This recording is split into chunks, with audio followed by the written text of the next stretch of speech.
Subscribe कीजिए राजधानी educational group पचकोड़िया YouTube channel को, बेल आइकन दबाइए लेटेस्ट एजुकेशनल वीडियो सबसे पहले देखने के लिए और डाउनलोड कीजिए हमारा मोबाइल ऐप भी।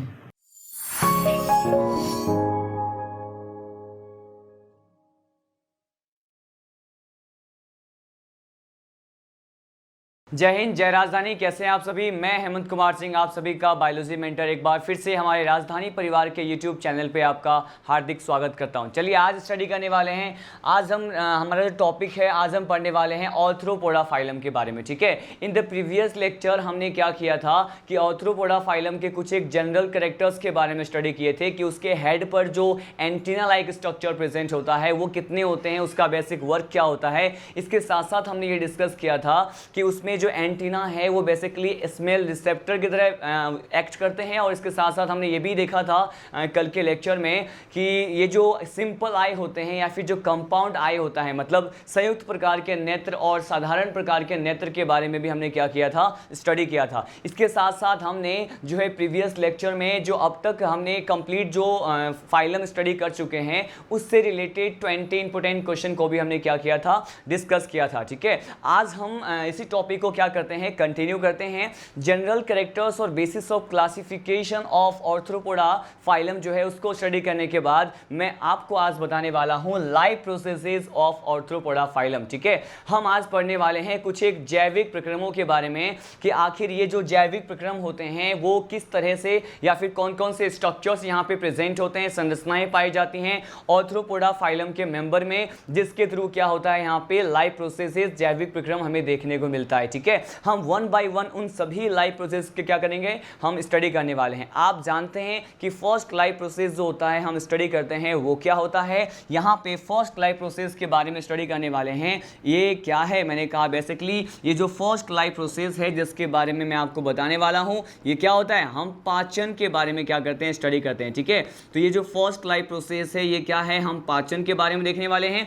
तो ये जो डाइजेशन की अगर बात करें, ठीक है, कि यहाँ पे पाचन जो है इस पर्टिकुलर फाइलम में किस प्रकार से होता है, तो ये कहा जाता है कि इस पर्टिकुलर फाइलम के जो मेंबर्स होते हैं उसमें पाचन जो है बाह्य कोशिकीय प्रकार का होता है। मतलब ये इनसाइड द सेल ना होकर के आउटसाइड द सेल होता है, कोशिका के बाहर संपन्न होता है। ठीक है, इसे हम क्या कहते हैं, इस पर्टिकुलर सिचुएशन को रिप्रेजेंट करने के लिए यहाँ पर जो टर्म इस्तेमाल करते हैं इसे क्या कहते हैं, इसे कहा जाता है एक्स्ट्रा सेलुलर डाइजेशन। क्या होता है, एक्स्ट्रा सेलुलर डाइजेशन का जो प्रोसेस है हमें यहाँ पे देखने को मिलता है। ठीक है, ये बहुत ज़्यादा इंपॉर्टेंट है। मैंने कहा यहाँ पर हमने प्रीवियस जो भी फाइलम स्टडी किया उसका जो लाइफ प्रोसेस पढ़ने का जो एक सिस्टमैटिक ऑर्डर होता है, क्रम होता है, वो डाइजेशन के बाद हम रेस्पिरेशन को स्टडी करते हैं। ठीक है, और डाइजेशन में हमेशा मैं डिस्कस करता हूँ कि उसमें जो है इनसाइड द सेल होने वाला है डाइजेशन या आउटसाइड द सेल होने वाला है। ठीक है, और यहाँ पे आउटसाइड द सेल होता है, मतलब कोशिका के बाहर पाचन की प्रक्रिया संपन्न होती है, इसीलिए हम इसको क्या कहते हैं, एक्स्ट्रा सेलुलर डाइजेशन होता है in the members of arthropoda phylum. ठीक है, अब हम यहाँ पे स्टडी करते हैं नेक्स्ट पर्टिकुलर कैरेक्टर को, जो कि क्या है, मैंने कहा डाइजेशन के बाद जो जैविक प्रक्रम हम पढ़ते हैं, लाइफ प्रोसेस हम पढ़ते हैं, वो क्या होता है, ये होता है रेस्पिरेशन। ठीक है, यहाँ पर हम देखेंगे कि इस पर्टिकुलर फाइलम में जो है श्वसन या फिर रेस्पिरेशन के लिए क्या होता है। देखिए यहाँ पर श्वसन या फिर रेस्पिरेशन की बात करें तो यहाँ पे कुछ स्पेशल टाइप के स्ट्रक्चर्स प्रेजेंट होते हैं इस पर्टिकुलर फाइलम के मेंबर में। ठीक है, इस संघ के सदस्यों में कुछ विशेष प्रकार की संरचनाएं पाई जाती हैं। हम उन सभी संरचनाओं को वन बाय वन क्या करने वाले हैं, डिस्कस करने वाले हैं। देखिए मैंने कहा यहाँ पर जो स्ट्रक्चर प्रेजेंट होता है उसको हम देखते हैं।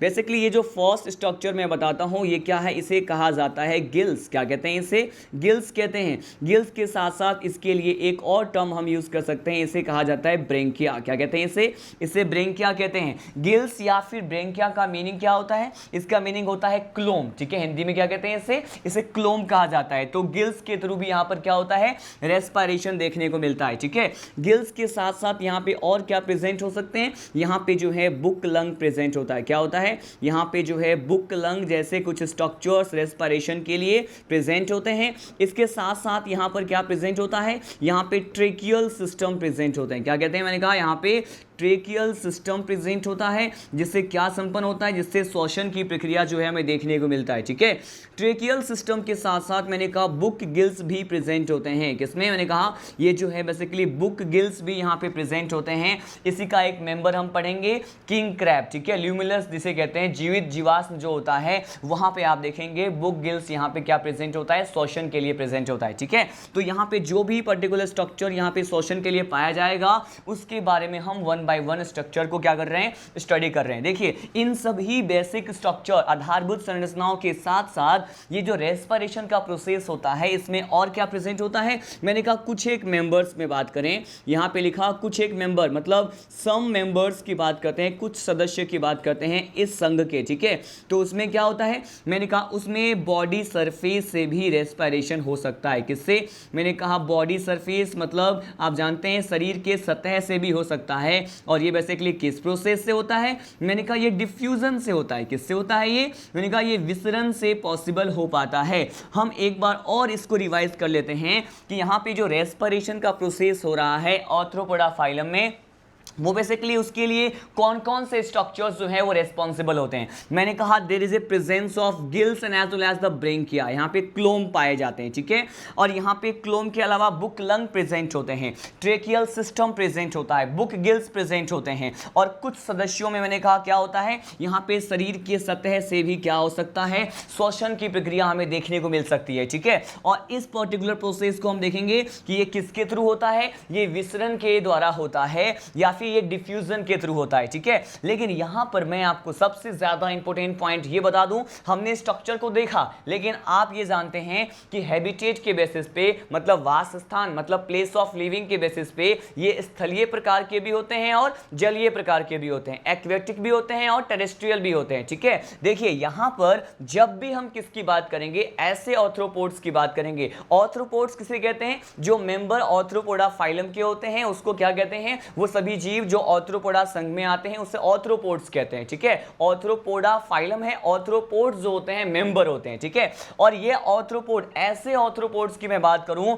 जो कि कहां पाए जाते हैं, जिनका हैबिटेट प्लेस ऑफ लिविंग कहां हो, मैंने कहा वो वाटर में प्रेजेंट होते हैं, मतलब एक्वेटिक होते हैं। तो उसमें श्वसन किसके माध्यम से होगा, जनरली ये कहा जाता है जितने भी एक्वेटिक या फिर जलीय ऑर्थ्रोपोड्स होते हैं, क्या मैंने कहा जितने भी एक्वेटिक ऑर्थ्रोपोड्स होते हैं, एक्वेटिक ऑर्थ्रोपोड्स का मीनिंग मैंने क्या बताया, एक्वेटिक ऑर्थ्रोपोड्स का मीनिंग होता है, एक्वेटिक का मीनिंग क्या होता है, मैंने कहा H2O। ये कहां पे मिलेंगे, मैंने कहा ये H2O में मिलेंगे, मतलब वाटर में मिलेंगे। ठीक है, तो ये जल में पाए जाने वाले ऑर्थ्रोपोड्स में सामान्यतः जो ये रेस्पिरेशन का प्रोसेस होता है वो with the help of gills and branchia से होता है। ठीक है, अब हम बात करते हैं उन सभी पर्टिकुलर जीवों की जो कहां पाए जाते हैं, जल में न मिल करके स्थल पे पाए जाते हैं, स्थलीय होते हैं, स्थलीय जीव की बात कर रहे हैं जो ऑर्थ्रोपोडा फाइलम में आता है। ठीक है, ये देखिए यहां पर मैंने आपको बताया है बुक लंग और ट्रेकियल सिस्टम के बारे में। किसके बारे में, बुक लंग और ट्रेकियल सिस्टम के बारे में। ये कुछ ऐसे स्ट्रक्चर होते हैं, स्पेशल टाइप के स्ट्रक्चर्स होते हैं, विशेष प्रकार की संरचनाएं होती हैं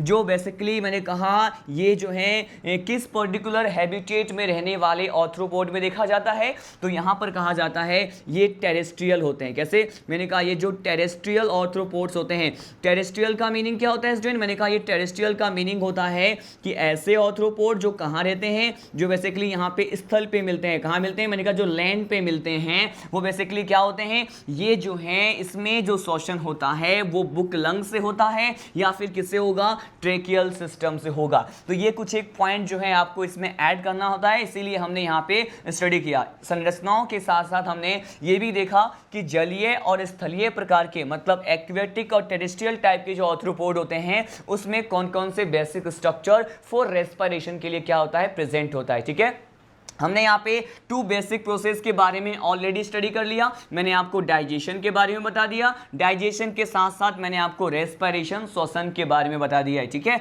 अब इसी पर्टिकुलर पॉइंट को कंटिन्यू करते हैं। यहाँ पे बहुत सारे वेरिएशन देखने को मिलते हैं जो आपने प्रीवियस फाइलम में स्टडी नहीं किया था। क्यों? क्योंकि आप जानते हैं आर्थ्रोपोडा जो फाइलम है वो क्या है, एनिमल किंगडम का, एनिमल डाइवर्सिटी का, जंतु जगत का सबसे लार्जेस्ट फाइलम होते हैं, ठीक है। और इसके जो भी कैरेक्टर्स होंगे वो दूसरे फाइलम से क्या होंगे, जो अब तक हमने स्टडी किया है उससे कॉम्प्लेक्स होते हैं, जटिल प्रकृति के होते हैं, ठीक है। देखिए यहां पे अब मैं बताने वाला हूं रेस्पिरेशन के बाद हम किसके बारे में पढ़ते हैं, आपको पता है। उसके बाद हम परिसंचरण के बारे में पढ़ते हैं। यहां पे मैं बताऊंगा सर्कुलेशन के बारे में, ठीक है। यहां देखिए सर्कुलेटरी सिस्टम या फिर परिसंचरण तंत्र की यहां पे बात करें तो यह कहा जाता है कि most of the member which belong to the Arthropoda phylum, की मतलब अधिकांश सदस्यों में, ठीक है, अधिकांश सदस्यों में जो कि आर्थ्रोपोडा फाइलम में आते हैं उसमें क्या होता है, इसमें ओपन टाइप का क्या होगा, मैंने कहा यहां पे ओपन टाइप का सर्कुलेटरी सिस्टम होगा। Open type of circulatory system यहां पर क्या होता है, प्रेजेंट होता है। देखिए यहां पे सर्कुलेटरी सिस्टम को मैंने सीएस से रिप्रेजेंट कर दिया है, ठीक है। सीएस का मतलब सर्कुलेटरी सिस्टम, परिसंचरण तंत्र किस प्रकार का होता है, मैंने कहा यहां पर जो परिसंचरण तंत्र होता है वो ओपन टाइप का होता है अधिकांश सदस्यों में। तो मैंने लिख दिया यहां पे मोस्टली, ठीक है। लेकिन यहां पर मोस्टली लिखा है मतलब कुछ एक सदस्य फिर ऐसे होंगे जिसमें ये ओपन टाइप का नहीं होता। वो कौन सा है, देखिए आर्थ्रोपोडा फाइलम में ही हम एक क्लास की बात करते हैं, उसे कहा जाता है क्रस्टेशिया क्लास, ठीक है, जिसमें ये प्रॉन आते हैं, झींगा मछली आते हैं, क्रैब आते हैं, ठीक है, डेफनिया, साइक्लोप्स, ये सभी सदस्य आते हैं क्रस्टेशिया में। तो उसमें क्या होता है, अगर हम यहां पे इसी फाइलम के एक क्लास की बात करें जिसे क्या कहा जाता है, इसे कहा जाता है क्रस्टेशिया। क्या कहते हैं इसे क्रस्टेशिया कहा जाता है, ठीक है। और ये जो क्रस्टेशिया क्लास के जो मेंबर होते हैं स्टूडेंट, इस क्रस्टेशिया क्लास के मेंबर में कौन सा सर्कुलेटरी सिस्टम मिलेगा, किस प्रकार का परिसंचरण तंत्र मिलता है, मैंने कहा यहां पर क्लोज टाइप ऑफ मिलता है। क्या, मैंने कहा close type of circulatory system यहां पे क्या होता है, प्रेजेंट होता है। बंद प्रकार का परिसंचरण तंत्र यहां पे क्रस्टेशिया वर्ग में मिलता है, बल्कि मैंने कहा जो दूसरे वर्ग के मेंबर होंगे मोस्टली उसमें क्या मिलता है, खुले प्रकार का परिसंचरण तंत्र, open type of circulatory system मिलता है, ठीक है। इसी पर्टिकुलर सर्कुलेशन को ही हम क्या करते हैं, डिटेल में और स्टडी करते हैं। मैं इसी के बारे में आपको बताने वाला हूं। यहां पर देखिए मैंने कहा इस पर्टिकुलर टॉपिक में ही हम इसको कंटिन्यू करते हैं, सर्कुलेशन को ही यहां पे हम स्टडी करते हैं। देखिए सर्कुलेशन के बारे में और वो बातें जो हमें जानना चाहिए, जो एग्जाम के पॉइंट ऑफ व्यू से बहुत ज़्यादा इंपॉर्टेंट है, तो मैं आपको बताने वाला हूँ कि अगर हम क्लास किसकी बात करते हैं, अगर हम क्लास इंसेक्टा की बात करते हैं, ठीक है, आपको मैंने बता रखा है इंसेक्टा जो है आर्थ्रोपोडा का जो है वो क्लास है। ये जो है कीट वर्ग होते हैं जिसमें बहुत सारे क्या आते हैं, इंसेक्ट्स आते हैं। इंसेक्टा क्लास को ही क्या कहते हैं, मैंने कहा इसे ही कहा जाता है हेक्सापोडा। क्या कहते हैं इसे हेक्सापोडा भी कहते हैं, ठीक है। तो ये जो इंसेक्टा क्लास के मेंबर्स होते हैं उसके बारे में क्या कहा जाता है कि इस इंसेक्टा क्लास के मेंबर में आपको इतना पता है कि ये जो इंसेक्टा क्लास है वो भी एनिमल डाइवर्सिटी का, एनिमल किंगडम का सबसे ज्यादा लार्जेस्ट क्लास कंसीडर किया जाता है। और लार्जेस्ट फाइलम क्या होता है, आर्थ्रोपोडा फाइलम, ठीक है। और लार्जेस्ट क्लास किसको कहते हैं, मैंने कहा इंसेक्टा को कहते हैं। लेकिन यहां पे हम पढ़ रहे हैं सर्कुलेशन, परिसंचरण के बारे में आपको बता रहा हूं। अगर परिसंचरण की अगर बात करें स्टूडेंट तो इसमें क्या कहा जाता है कि इस इंसेक्टा क्लास में जो है पर्टिकुलर जो भी इसमें ब्लड होता है, इसमें पाए जाने वाले रक्त की अगर बात करें, अगर हम ब्लड की बात करते हैं तो ये जो ब्लड होता है इसके ब्लड को क्या कहते हैं, तो इसके ब्लड को हम कहते हैं हीमोलिम्फ। क्या कहते हैं इसे कहा जाता है हीमोलिम्फ। लेकिन इस पर्टिकुलर हीमोलिम्फ के बारे में आपने मेरे से पढ़ लिया है, लेकिन यहां पे स्पेशल पॉइंट क्या है, स्पेशल पॉइंट ये है कि इसके रक्त को हीमोलिम्फ तो कहा जाता है, लेकिन इस हीमोलिम्फ में क्या देखने को मिलता है, इस हीमोलिम्फ में हमें बेसिकली क्या देखने को मिलेगा कि यहां पर क्या अब्सेंट होता है, यहां पे ब्लड पिगमेंट क्या होते हैं, अब्सेंट होते हैं। मतलब ब्लड पिगमेंट कहने का मतलब यहां पर रक्त वर्णक नहीं पाए जाते हैं, रक्त वर्णक क्या होते हैं, अब्सेंट होते हैं। सबसे ज्यादा इंपॉर्टेंट पॉइंट है कि इसके ब्लड को, यहां पे इंसेक्टा क्लास के मेंबर्स की बात कर रहा हूं या फिर कुछ अदर क्लास के मेंबर की बात करें वो भी पॉसिबल हो सकते हैं, लेकिन क्रस्टेशिया क्लास की हम बात नहीं कर रहे हैं, ठीक है। यहां पे क्रस्टेशिया क्लास के अलावा किसी भी क्लास की बात करें जिसमें से मैंने इंसेक्टा क्लास लिया है, तो ये देखिए इसमें पाए जाने वाले रक्त में क्या प्रेजेंट होता है। मैंने कहा इसके रक्त को कहते क्या है, इसके ब्लड को हीमोलिम्फ कहते हैं, और इसके जो हीमोलिम्फ की बात करें तो इसमें क्या एब्सेंट होता है, ब्लड पिगमेंट क्या होता है, एब्सेंट होता है। अब सबसे इंपॉर्टेंट कंसेप्ट जो हमें यहां से मालूम चल रहा है वो क्या है, सपोज हम अपनी बात करें, अगर हम मानव की बात करते हैं, ह्यूमन बीइंग की बात करते हैं, तो हमारे ब्लड में जो बेसिकली ब्लड पिगमेंट होता है, आप सभी जानते हैं ब्लड पिगमेंट या रक्त वर्णक या शोषण वर्णक भी कहते हैं उसको, जिसे हम रेस्पिरेटरी पिगमेंट कहते हैं, वो क्या होता है, वो होता है हीमोग्लोबिन। और हीमोग्लोबिन का क्या वर्क होता है, मैंने कहा हीमोग्लोबिन का वर्क होता है ट्रांसपोर्टेशन ऑफ द ऑक्सीजन, मतलब ऑक्सीजन के अणुओं का क्या करना, परिवहन करना, ठीक है। मतलब ये ऑक्सीजन ट्रांसपोर्टेशन से ये ब्लड पिगमेंट क्या होते हैं, रिलेटेड होते हैं। मतलब रक्त वर्णक का कार्य किससे संबंधित होता है, मैंने कहा ये ऑक्सीजन के अणुओं का क्या करते हैं, परिवहन करते हैं। यहां पर भी बेसिकली हम इसी बात को कंसीडर कर सकते हैं कि अगर यहाँ पे ब्लड पिगमेंट एब्सेंट है तो क्या हम ये कह सकते हैं कि ये जो हीमोलिम्फ है उसमें ऑक्सीजन का ट्रांसपोर्टेशन होगा, मैंने कहा नहीं होगा। क्यों नहीं होगा, क्योंकि यहाँ तो रक्त वर्णक क्या है, एब्सेंट है, ठीक है। तो यहाँ पर क्या नहीं होने वाला, मैंने कहा यहाँ पर जो है O2 का ट्रांसपोर्टेशन नहीं होने वाला, ठीक है। O2 का ट्रांसपोर्टेशन मतलब ऑक्सीजन का परिवहन नहीं होता है। तो ऑक्सीजन का परिवहन नहीं होता तो ऑक्सीजन का होता क्या है, ठीक है। ऑक्सीजन जो है इसका परिवहन नहीं होता, ये कहा जाता है कि ऑक्सीजन जो है इसके ब्लड, जिसे हम हीमोलिम्फ कहते हैं, उसमें डिसॉल्व हो जाता है, उसमें घुल जाता है, ठीक है, लेकिन उसका परिवहन नहीं होगा। क्यों, there is absence of blood pigment into the blood of the Insecta class, that is basically known as haemolymph, ठीक है। ये इंपॉर्टेंट पॉइंट था, नोट पॉइंट होता है जिसे हमें सर्कुलेटरी सिस्टम में स्टडी करना होता है। मैंने आपको बताया in the most of the members which belong to the Arthropoda phylum, generally वो ओपन टाइप के सर्कुलेटरी सिस्टम को रिप्रेजेंट करते हैं। But if I talk about the members which belong to the Crustacea class, तो यहां पर देखा जाता है बंद प्रकार का परिसंचरण तंत्र पाया जाता है। और यहां पे मैंने ब्लड पिगमेंट की बात की, यहां तो इंसेक्टा क्लास की बात की है, ठीक है। और मैंने अभी आपको कहा था इंसेक्टा के अलावा दूसरे क्लास भी पॉसिबल हो सकते हैं, लेकिन किस क्लास को छोड़ के, मैंने कहा था क्रस्टेशिया क्लास को छोड़ के। तो आखिर क्रस्टेशिया क्लास में ऐसा कौन सा कैरेक्टर देखने को मिलता है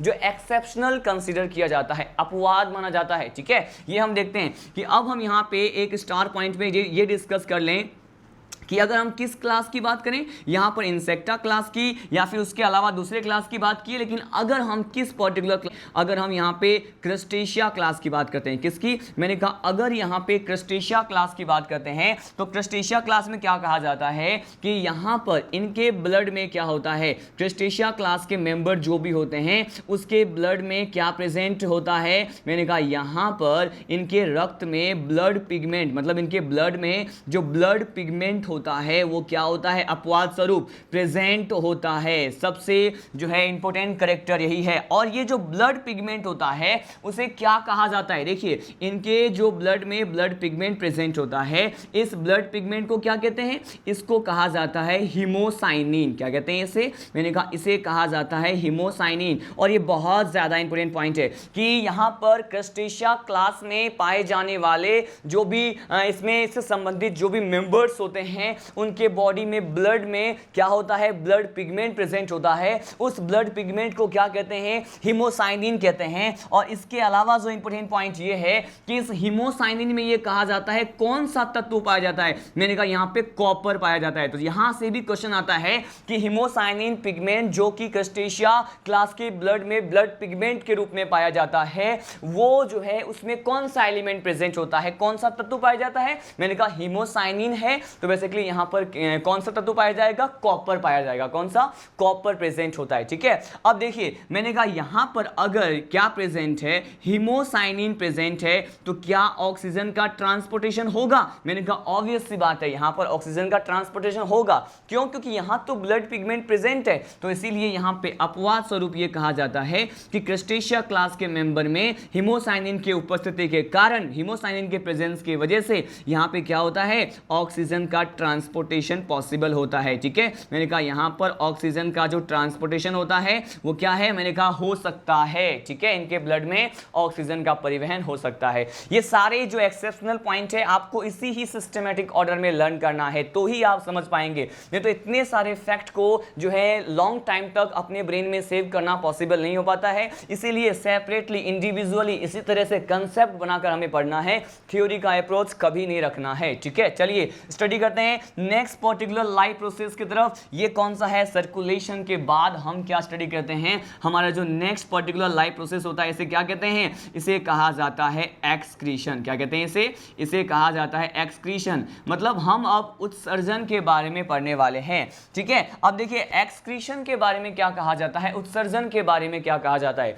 एक्सक्रीशन के लिए इसमें क्या होता है, स्पेशल टाइप के कुछ एक स्ट्रक्चर्स प्रेजेंट होते हैं। ठीक है, और ये जो एक्सक्रीशन के लिए पाए जाने वाले जो भी स्ट्रक्चर्स होते हैं हम उसकी भी बात करेंगे, लेकिन इसके साथ साथ हम यहाँ पे किसकी बात कर रहे हैं कि ये पर्टिकुलर जो है किस पदार्थ को क्या करते हैं, स्रावित करते हैं, कौन से ऐसे पर्टिकुलर यहाँ पे क्या होते हैं, पदार्थ होते हैं जिससे ये स्रावित करते हैं। पहले हम इसकी बात करते हैं। देखिए यहाँ पर जो है ये कहा जाए कि ये अधिकांशतया, मैंने कहा मोस्टली जो है किसको करते हैं, मैंने कहा ये मोस्टली जो है बेसिकली ये यूरिक एसिड के फॉर्म में क्या करते हैं, यूरिक एसिड के फॉर्म में अपने उत्सर्जित पदार्थ को, अपने वेस्ट मटेरियल को जो है रिलीज करते हैं, एलिमिनेट करते हैं, अपने बॉडी से निष्कासित करते हैं। ठीक है, तो यूरिक एसिड के फॉर्म में करते हैं। तो बेसिकली इस तरह के ऑर्गेनिज्म को या फिर जीव को क्या कहा जाएगा, इस तरह के ऑर्गेनिज्म जो कि अपने उत्सर्जित पदार्थ को, अपने वेस्ट मटेरियल को किस फॉर्म में रिलीज करे,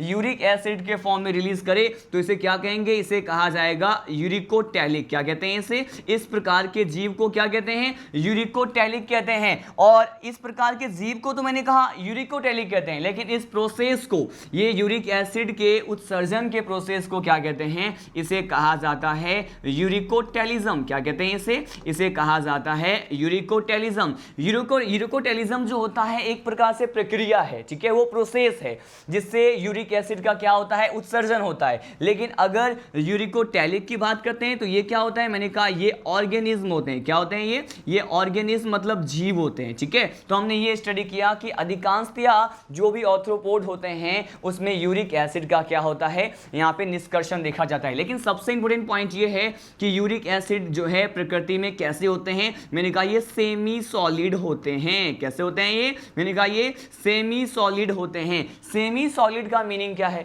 सेमी सॉलिड का मीनिंग होता है ये अर्ध ठोस पदार्थ होता है, न ही प्रॉपर ये सॉलिड स्टेट में होता है, न ही ये लिक्विड स्टेट में होता है, ये सेमी सॉलिड होते हैं। ठीक है, सेमी का मतलब क्या होता है, हाफ होता है, अर्ध ठोस प्रकार के पदार्थ होते हैं। तो हमने ये स्टडी किया। लेकिन देखिए यहां पर मैंने एक पॉइंट मेंशन किया है, वो क्या है, मैंने कहा ये मोस्टली होते हैं, मतलब अधिकांश रूप से यूरिक एसिड का होता है। मतलब कभी कभी क्या हो सकता है, कभी कभी यहां पर NH3 के रूप में भी होता है। ठीक है, मतलब अमोनिया के रूप में भी ये अपने उत्सर्जित पदार्थ को रिलीज कर सकते हैं। और ऐसा किसमें होता है, मैंने कहा अमोनिया के फॉर्म में यहां पर एक क्लास पढ़ते हैं जिसे क्या कहते हैं, क्रस्टेशिया क्लास कहते हैं। क्या कहते हैं, मैंने कहा क्रस्टेशिया क्लास कहा जाता है। क्रस्टेशिया क्लास में जो भी मेंबर होते हैं, इसमें मैंने कहा कौन सा पदार्थ जो है उत्सर्जित पदार्थ के रूप में निकलता है, मैंने कहा अमोनिया। ठीक है, अमोनिया के फॉर्म में वो अपने वेस्ट मटेरियल को एलिमिनेट करते हैं। तो एक सिंगल क्लास की बात कर रहे हैं, वो कौन सा है,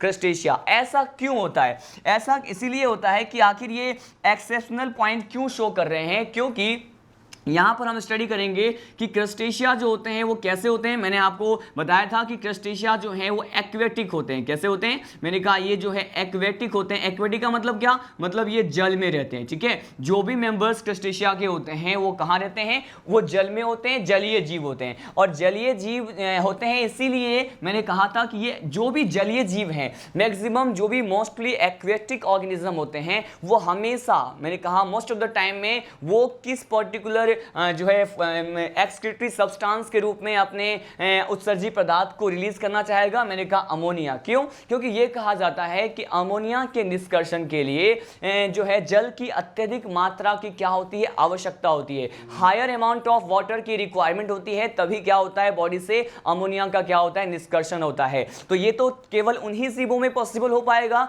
जो कहां रहते हैं, जिसका हैबिटेट क्या है? जो जल में रहते हैं। और यहां पे क्रस्टेशिया जो है वो क्या है? एक्वेटिक में या फिर एक्वेटिक नेचर के होते हैं। जलीय जीवों को ही हम क्या किस में इंक्लूड करते हैं? क्रस्टेशिया में इंक्लूड करते हैं। ठीक है, अब देखिए यहां पर एक्सक्रीशन का पॉइंट मैंने डिस्कस कर लिया है, लेकिन अब मैं आपको यहां पे बता दूं कि ये जो मोस्टली लिखा है इसका मतलब क्या है कि मतलब इसमें जो भी जीव होंगे वो कहां रहते हैं? मैंने कहा वो लैंड पे रहते हैं। लैंड पे रहते हैं मतलब वो टेरेस्ट्रियल नेचर के होते हैं, जिसमें क्या होता है? यूरिक एसिड के फॉर्म में जो है इनका उत्सर्जी पदार्थ क्या होता है? बाहर निकलता है। ठीक है, अब देखिए हम उन सभी स्ट्रक्चर्स की अब बात करते हैं जिस स्ट्रक्चर्स के माध्यम से यहां पे उत्सर्जन देखा जाता है ऑर्थ्रोपोडा फाइलम में। ठीक है, ये कौन कौन से स्ट्रक्चर्स होते हैं यहां पे हम स्टडी करते हैं। देखिए जो बेसिक फर्स्ट स्ट्रक्चर जो होता है इसे क्या कहा जाता है? इसे कहा जाता है मेलपिगियन ट्यूब्यूल। क्या कहते हैं इसे? इसे कहा जाता है मेलपिगियन ट्यूब्यूल कहते हैं। ठीक है, इसे हिंदी में क्या कहते हैं? इसे कहा जाता है मेलपिगियन नलिका। ये जो मेलपिगियन ट्यूब्यूल्स होते हैं वो किसके लिए रिस्पॉन्सिबल होता है? मैंने कहा ये उत्सर्जन के लिए पाए जाने वाले संरचनाओं में इसको हम काउंट करते हैं। ठीक है, और ये मेलपिगियन ट्यूब्यूल्स जो हैं मुख्य रूप से जो भी स्थलीय जीव होते हैं, टेरेस्ट्रियल होते हैं, जो स्थल पे पाए जाते हैं उसमें पाया जाएगा। ठीक है, अब देखते हैं यहाँ पे मेलपिगियन ट्यूब्यूल के अलावा जो है कौन सा स्ट्रक्चर होता है। ठीक है, इसे हम यहां पे डिस्कस करते हैं। मेलपिगियन ट्यूब्यूल के साथ साथ यहां पे क्या प्रेजेंट होता है? एक ग्लैंड लाइक स्ट्रक्चर प्रेजेंट होता है जिसे हम क्या कहते हैं? इसे कहा जाता है कॉक्सल ग्लैंड। क्या कहते हैं इसे? इसे कॉक्सल ग्लैंड कहते हैं। कॉक्सल ग्लैंड भी जो है उत्सर्जन के लिए पाए जाने वाले संरचनाओं में ही क्या कहते हैं? काउंट करते हैं। कॉक्सल ग्लैंड के साथ साथ यहां पर क्या प्रेजेंट होता है? एक और ग्लैंड प्रेजेंट होते हैं जो उत्सर्जी संरचना होते हैं, इसे हम कहते हैं एंटीनरी ग्लैंड। क्या कहते हैं इसे? इसे कहा जाता है एंटीनरी ग्लैंड। ठीक है, और इसी एंटीनरी ग्लैंड को ही और क्या कह सकते हैं? इसी को कहा जाता है ग्रीन ग्लैंड। क्या कहते हैं? इसी को हम कह सकते हैं ग्रीन ग्लैंड। ठीक है, अब देखिए इतने सारे स्ट्रक्चर जो हैं यहां पर एक्सक्रीशन के लिए पाए जाते हैं। मैं आपको एक और बार बता दूं, ये पूरा जो मैटर है वो काफी कॉम्प्लेक्स हो गया है, रिवीजन कर लेते हैं। मैंने कहा यहां पर एक्सक्रीशन के लिए मेलपिगियन ट्यूब्यूल्स होते हैं, मेलपिगियन नलिका पाए जाते हैं। मुख्य रूप से मेलपिगियन जो नलिका है वो जो बेसिकली ये ट्यूब्यूल होते हैं वो उन जीवों में उत्सर्जन के लिए पाए जाते हैं। एक्सक्रीटरी स्ट्रक्चर होते हैं जो कहां रहते हैं? स्थल पे रहते हैं। ठीक है, और जो जल पे रहते हैं वो मुख्य रूप से एंटीनरी ग्लैंड या फिर जिसे हम ग्रीन ग्लैंड भी कहते हैं उसके थ्रू जो है अपने उत्सर्जी पदार्थ को रिलीज करना पसंद करते हैं। ठीक है, उसके बाद कॉक्सल ग्लैंड भी उत्सर्जी संरचना ही इसमें कंसिडर किया जाता है। तो यहां पे इतने सारे जो हैं स्ट्रक्चर्स की बात की है जिससे यहां पे उत्सर्जन होता है। साथ साथ हमने उन सभी पदार्थों की भी बात की, उन सभी मटेरियल्स की बात की जिससे यहां पर बेसिकली जिस फॉर्म में इनके उत्सर्जी पदार्थ का क्या होता है? रिलीज देखा जाता है। अमोनिया से भी होता है क्रस्टेशिया क्लास में। बाकी सभी मेंबर में क्या होगा? मैंने कहा यूरिक एसिड, मतलब वो यूरिकोटैलिक होते हैं और प्रोसेस को हम क्या कहते हैं? यूरिकोटैलिज्म कहते हैं। ठीक है, हमने यहां पे लाइव प्रोसेस में डाइजेशन से लेकर के एक्सक्रीशन तक जो भी पॉइंट हमें डिस्कस करना होता है उन सभी पॉइंट को वन बाय वन क्या कर चुके हैं? स्टडी कर चुके हैं। ठीक है, अब देखिए यहां पर डाइजेशन में मैंने आपको क्या बताया कि ये बाह्य कोशिकीय प्रकार के पाचन को दर्शाते हैं। किस प्रकार के? मैंने कहा ये बाह्य कोशिकीय एक्स्ट्रा सेलुलर डाइजेशन को क्या करते हैं? रिप्रेजेंट करते हैं। अगर रेस्पिरेशन की बात करें तो यहां पे क्या होता है? यहां पे मैंने कहा कि कुछ स्ट्रक्चर्स की बात करेंगे। अगर एक्वेटिक मतलब जल में पाए जाने वाले जीवों में कौन सा स्ट्रक्चर होता है? यहां पर गिल्स हो सकते हैं, ब्रेंकिया हो सकते हैं। लेकिन ये जो बुक गिल होते हैं या फिर जो बुक लंग होते हैं या फिर ये जो ट्रेकियल सिस्टम होता है वो बेसिकली स्थल पे पाए जाने वाले जीवों में क्या होते हैं? श्वसन के लिए संरचनाएं होते हैं। ठीक है, अब इसमें देखिए सम मेंबर्स में क्या होता है? डिफ्यूजन मतलब विसरण से भी, बॉडी सरफेस से भी जो है उनके जो शरीर के सतह से भी क्या हो सकता है? मैंने कहा श्वसन देखने को मिल सकता है। देखिए उसके बाद मैंने डिस्कस किया सर्कुलेशन के बारे में। अधिकांश मेंबर में खुला प्रकार का जो है परिसंचरण पाया जाता है, लेकिन कुछ एक मेंबर की बात करें जो कि क्रस्टेशिया क्लास में होते हैं उसमें बंद प्रकार का क्या होता है? मैंने कहा सर्कुलेटरी सिस्टम होता है। अब उसके बाद मैंने डिस्कस किया यहां पर इंपॉर्टेंट पॉइंट जो कि क्या था? मैंने आपको बताया कि अगर हम इंसेक्टा क्लास के मेंबर की बात करते हैं तो उसमें पाए जाने वाले ब्लड में हीमोलिम्फ, बेसिकली उसके ब्लड को क्या कहते हैं, हीमोलिम्फ कहते हैं, और उसके हीमोलिम्फ में ब्लड पिगमेंट क्या नहीं होता, मैंने कहा प्रेजेंट नहीं होता। ब्लड पिगमेंट नहीं है तो आप जानते हैं किसी भी पर्टिकुलर ब्लड में पाए जाने वाले ब्लड पिगमेंट मतलब रक्त वर्णक का कार्य क्या होता है, इसका फंक्शन होता है ऑक्सीजन को परिवहन करना। तो यहां पर अगर इंसेक्टा क्लास के ब्लड में ब्लड पिगमेंट नहीं है तो मैंने कहा ऑक्सीजन का ट्रांसपोर्टेशन भी पॉसिबल नहीं होगा। लेकिन अपवाद स्वरूप हम यहां पे किस क्लास की बात कर रहे हैं, यहां पे अगर हम यहां पे किसकी बात करें, क्रिस्टेशिया क्लास की बात करते हैं, तो इस क्रिस्टेशिया क्लास के जो ब्लड होता है इसके ब्लड में क्या होता है, ब्लड पिगमेंट प्रेजेंट होता है। वो कौन सा है, मैंने कहा उस ब्लड पिगमेंट को हम कहते हैं हीमोसाइनिन। हीमोसाइनिन में कौन सा तत्व पाया जाता है, मैंने कहा कॉपर पाया जाता है। अगर इसमें ब्लड पिगमेंट प्रेजेंट है तो क्या होगा, मैंने कहा यहां पर ऑक्सीजन का ट्रांसपोर्टेशन होगा, ऑक्सीजन का परिवहन होगा। उसके बाद मैंने आपको लास्ट टॉपिक जो यहां पे आपको दिख रहा है लाइपोसिस, उसके बारे में डिस्कस किया, वो क्या है, एक्सक्रीशन। एक्सक्रीशन के बेसिस पे मैंने कुछ एक संरचनाएं बताई, मैंने आपको मेलपिगियन ट्यूब्यूल बताया, साथ साथ कॉक्सल ग्लैंड, एंटेरियर ग्लैंड के साथ साथ मैंने ग्रीन ग्लैंड की बात की। ठीक है, अब देखिए यहां पर अधिकांश मेंबर में यूरिक एसिड के फॉर्म में क्या होता है, उत्सर्जी पदार्थों का एलिमिनेशन देखा जाता है। लेकिन जो यहां पे कुछ मेंबर की बात करें, which generally belong to which class, it generally belong to Crustacea class. वो एक्वेटिक होते हैं, इसीलिए वो अपने एक्सक्रीटरी प्रोडक्ट को अमोनिया के फॉर्म में रिलीज करना चाहते हैं, अमोनोटेलिक होते हैं, और इस प्रोसेस को क्या कहते हैं, अमोनोटेलिज्म कहते हैं। यूरिक एसिड क्या होता है, इसका नेचर क्या होता है, मैंने कहा ये सेमी सॉलिड होते हैं, अर्ध ठोस प्रकार के होते हैं। हमने पाचन से लेकर के उत्सर्जन तक, डाइजेशन से एक्सक्रीशन तक के क्या कर लिए हैं, बात कर लिए हैं। इसके बाद जो हमें नेक्स्ट लाइफ प्रोसेस पढ़ना होता है, हम सीधे इसकी तरफ लीड करते हैं। हमारा जो नेक्स्ट लाइफ प्रोसेस होता है उसको कंटिन्यू करते हैं। एक्सक्रीशन के बाद हमें क्या पढ़ना होता है, आप जानते हैं एक्सक्रीशन के बाद मैं आपको पढ़ाता हूं लोकोमोशन के बारे में। ठीक है, देखिए इसमें पाए जाने वाले हर लाइफ प्रोसेस में आप देख रहे हैं वेरिएशन है। इस तरह के वेरिएशन हमने जो पिछले जो भी फाइलम हम पढ़ चुके हैं उसमें देखने को नहीं मिला था, तो सिमिलर नहीं है सब। यहाँ पे कंटेंट जो भी मैं बता रहा हूं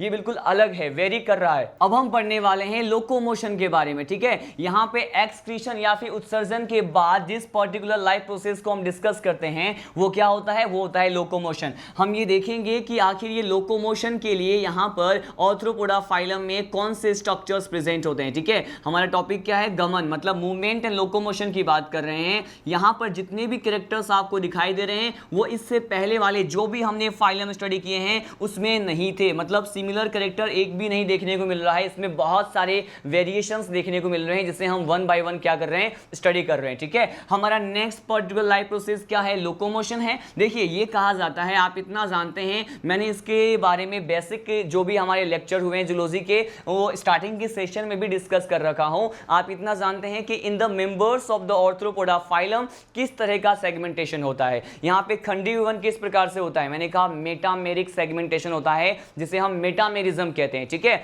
अगर इसमें मेटामेरिक सेगमेंटेशन होता है मतलब सेगमेंटेशन प्रेजेंट है, मतलब इनका जो बॉडी होगा वो सेगमेंट में डिवाइडेड होता है, खंडों में क्या होता है, विभाजित होता है। ठीक है, और इनके हम अगर सेगमेंट की बात करें तो पर्टिकुलर इनके हर बॉडी पार्ट या हर सेगमेंट पर क्या प्रेजेंट होता है, each particular segment, each body part contains a special type of structure that is known as appendages. ठीक है, ज्वाइंटेड अपेंडेजेस क्या होते हैं, ज्वाइंटेड फिट प्रेजेंट होते हैं। ठीक है, संयुक्त जो है इसमें पाद प्रेजेंट होते हैं या उपांग पाए जाते हैं, और with the help of that particular jointed feet यहां पर क्या होता है, गमन देखा जाता है, लोकोमोशन देखा जाता है। ठीक है, इसी पॉइंट को मैं आपके साथ डिस्कस करने वाला हूं कि अगर हम यहां पे लोकोमोशन की बात करें तो पर्टिकुलर कौन से स्ट्रक्चर से होता है, तो यहां पे कहा ज्वाइंटेड फीट से होता है। लेकिन यहां पे बेसिकली मैंने क्या बोला कि इनके बॉडी पार्ट्स, अगर हम इसके बॉडी पार्ट्स की बात करें या फिर इसी को हम क्या कह सकते हैं, इस ये जो है इनका बॉडी क्या होता है, सेगमेंटेड होता है, मतलब इनके बॉडी के सेगमेंट्स की बात कर रहे हैं। ठीक है,